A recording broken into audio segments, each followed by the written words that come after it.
A mass grave is not supposed to contain life. Yet one archaeological site holds exactly that impossible truth. This is the story of the plague pit where victims lived. By the end, you will understand how a hidden community survived the Black Death, forcing us to rewrite a chapter of medieval history. How did they avoid a disease that killed millions?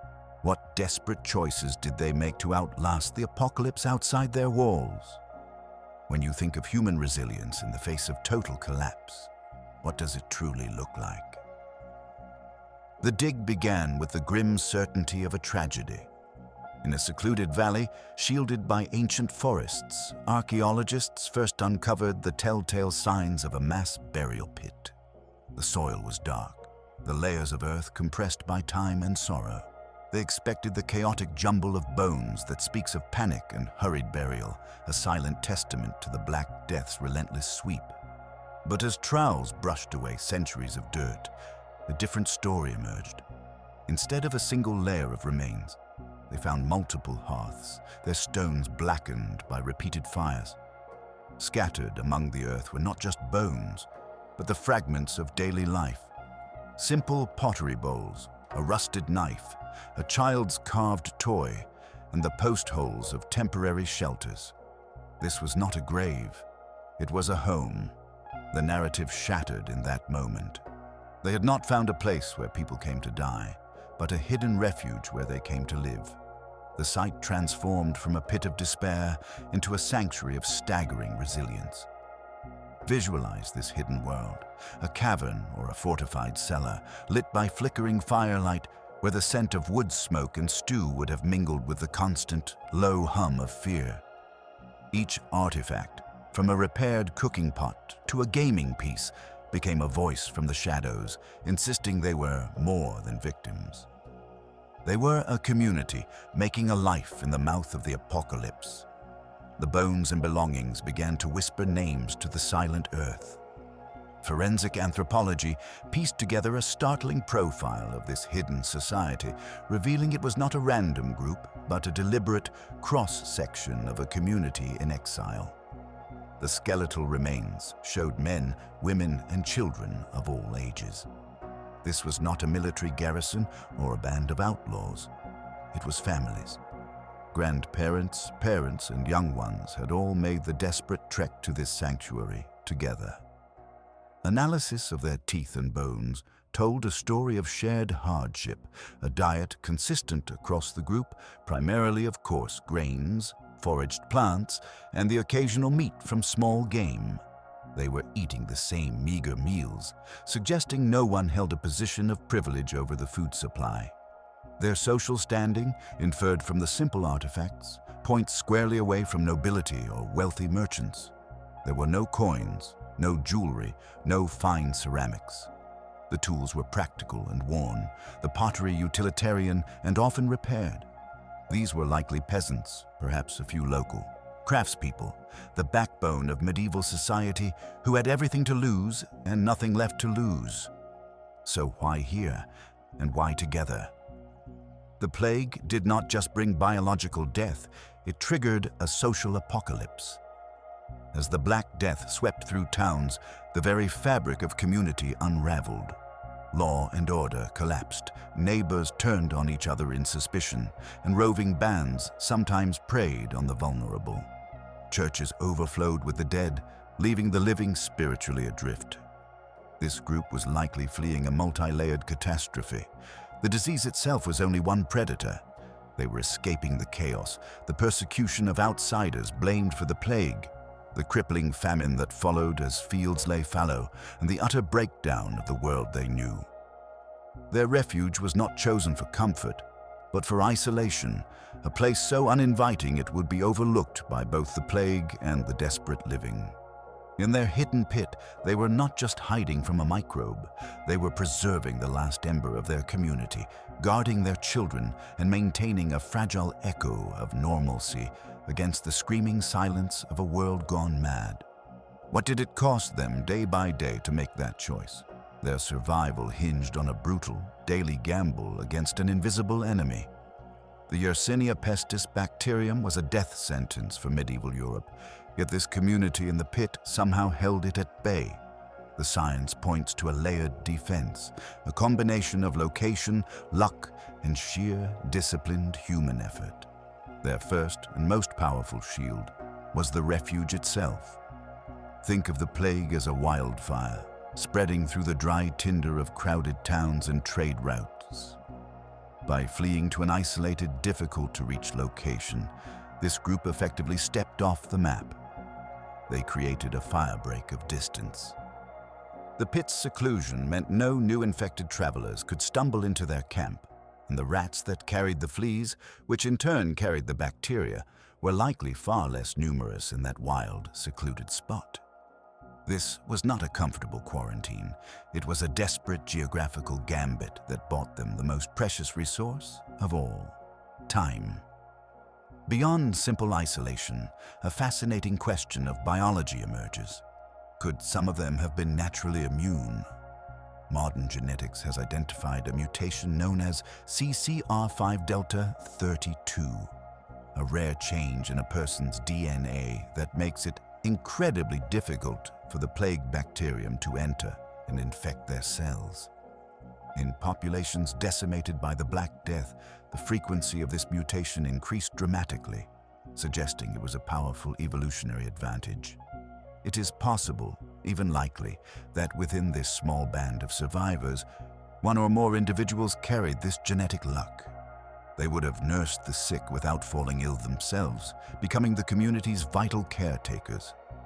Their inherent resistance could have acted as a biological buffer, preventing a single infection from burning through the entire group. But genetics alone does not build a hearth or cook a meal. Their daily behavior would have been their final, conscious line of defense. Without understanding germ theory, they would have relied on observation and superstition, crafting rules that accidentally saved them. They may have practiced a form of sanitary discipline, perhaps designating a latrine area far from their water source. They likely burned the clothing and bedding of anyone who showed symptoms, understanding that heat purified. They might have kept cats to control rodents or used strong-smelling herbs they believed warded off miasma, the bad air they thought caused disease, which also happened to repel fleas. Every mealtime, every chore, every decision was filtered through the unspoken question, will this keep the sickness out? Their survival was not a single miracle, but a fragile pyramid built from the stone of isolation, the chance of genetics, and the daily mortar of disciplined routine. It was a three-part equation that, against all odds, added up to life. The fire in the hearth was their sun, and the walls of their refuge marked the edges of a shrinking world. Each dawn arrived not with birdsong, but with the quiet, shared dread of checking for a fever, a cough, a telltale blemish. The psychological weight was a constant, suffocating presence. Every rustle in the forest above could be a scavenger, or worse, a desperate outsider carrying the sickness. They lived in a state of suspended animation, their ears straining for sounds from a civilization they feared was falling silent. The silence itself became the most terrifying sound of all. Their survival depended on a brutal, meticulous routine that left little room for error. Water was a lifeline that could also be a death sentence. They would have identified a single, protected spring or a method to collect rainwater, boiling it religiously over their fires to kill unseen threats. Food was a never-ending puzzle. Foraging parties, likely the healthiest and strongest, would have ventured out in small, cautious groups, collecting nuts, berries, and edible roots, always terrified of being seen. Trapping small game like rabbits or birds provided precious protein, but hunting larger animals was too risky. The noise and movement a potential beacon.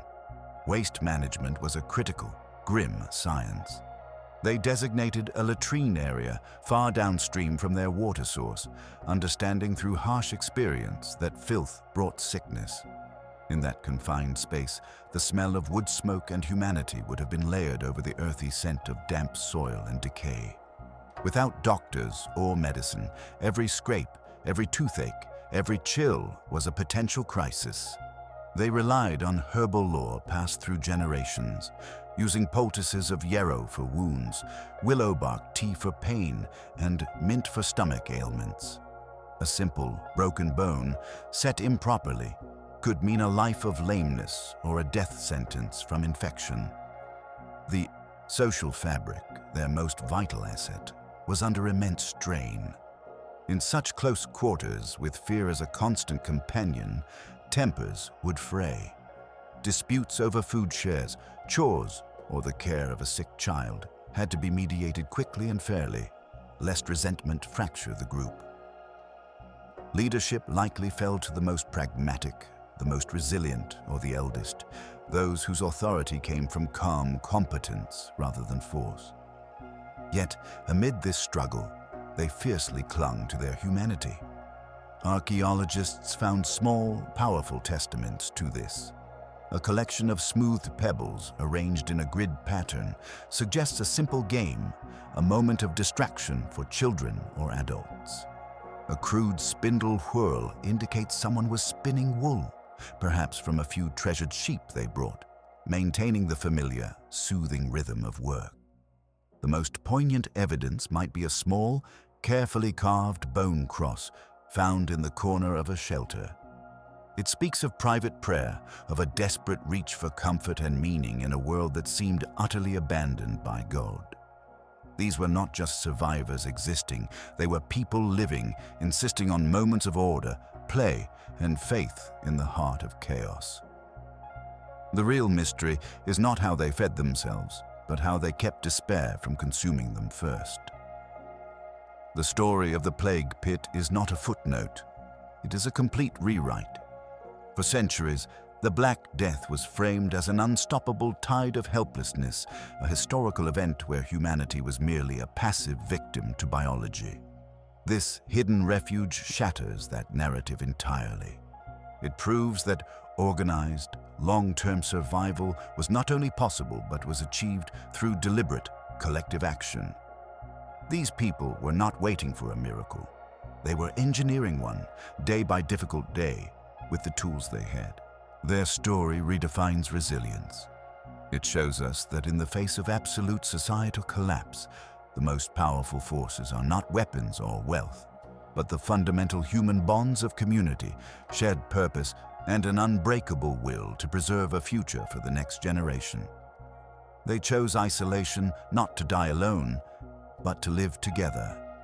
This echo from the 14th century resonates with a haunting familiarity in our modern world. Their desperate quarantine in a secluded pit mirrors our own recent experiences of lockdowns and social distancing. Their fear of an invisible pathogen, their reliance on strict routines to avoid contamination, their struggle to maintain mental health and social cohesion in confinement, these are not medieval curiosities. They are deeply human responses to a universal threat. Just as they gathered around a hearth for comfort, we turned to digital screens for connection. Just as they clung to small rituals and games, we found solace in baking bread, learning hobbies, and creating new routines within our own four walls. Their story collapses the distance between then and now, reminding us that the core challenges of a pandemic, the biological danger and the profound psychological isolation, are timeless trials of the human spirit. So what do you think was their single most crucial key to survival? Was it the sheer luck of their remote location, the genetic fortune that some may have carried, or the disciplined social agreement that held their fragile community together? Share your perspective in the comments below. We would love to hear which factor you believe made the ultimate difference. If you are fascinated by how history's greatest puzzles are being rewritten, be sure to subscribe for more deep dives into the past that speaks directly to our present. The final lesson from the pit is not about disease, but about light. In the deepest darkness, against every reasonable odds, a small group of ordinary people chose to build a hearth, mend a pot, teach a child, and carve a symbol of hope.